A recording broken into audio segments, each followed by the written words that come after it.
Agama jati masalah ketika kita tidak tahu kenapa.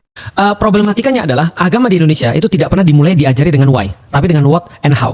Karena diajari dengan what and how, kebanyakan mereka jadi problem, jadi masalah. Contoh ya, sederhana.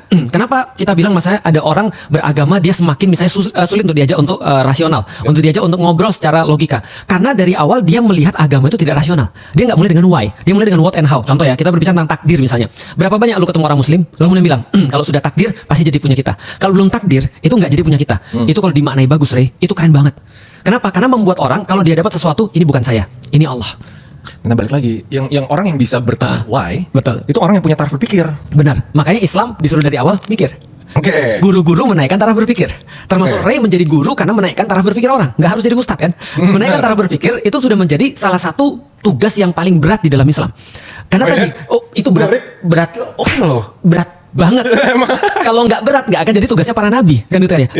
Aisyah bilang begini, Bunda Aisyah bilang bahwasanya Rasulullah itu mengajarkan kepada kami akidah dulu, why dulu sebelum halal dan haram.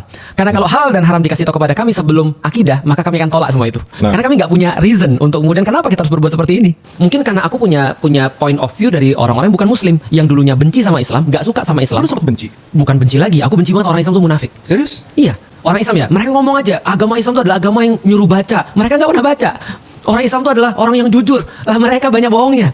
Orang Islam tuh harus tepat waktu karena sholat 5 waktu sehari dan harus tepat waktu. Mereka kalau diajak janjian telat mulu gitu kan ya. Ini kondisi-kondisi yang aku benci bukan karena itu juga sih. Aku benci karena perlakuan mereka terhadap orang Chinese. Nah oke, itu gue setuju. Dulu gue punya pengalaman kayak gitu juga. Lu diapain? Dipalakin lu? Enggak dipalakin. Pokoknya kayak sangat didiskriminasi. Ya. Benar. Jadi ketika ngelihat mata kita misalnya, mereka lalu kemudian diskriminasi. Lalu kemudian ketika ngelihat kita jadi kayak ATM. Paham gak sih lu? Ngerti. Jadi kita kayak dianggap kita punya duit, lalu kemudian kita harus kayak diambil duitnya. Lu kebayang ya? Lu bayangin bukan kebayang. Lu bayangin, aku pas masuk Islam, 4 tahun setelah aku masuk Islam, aku baru ngurus surat masuk Islamku. Untuk surat pernikahan. Lu kebayang gak sih ketika aku masuk ke dalam kantor untuk ngurus surat untuk masuk Islam itu, mereka bilang apa? Bayar 150.000. Serius, gara-gara lihat mukanya Cina gitu. Iya. Mungkin, aku nggak tahu. Tapi mereka kok jadiin agama sebagai bisnis. Bukannya harusnya mereka nolongin aku.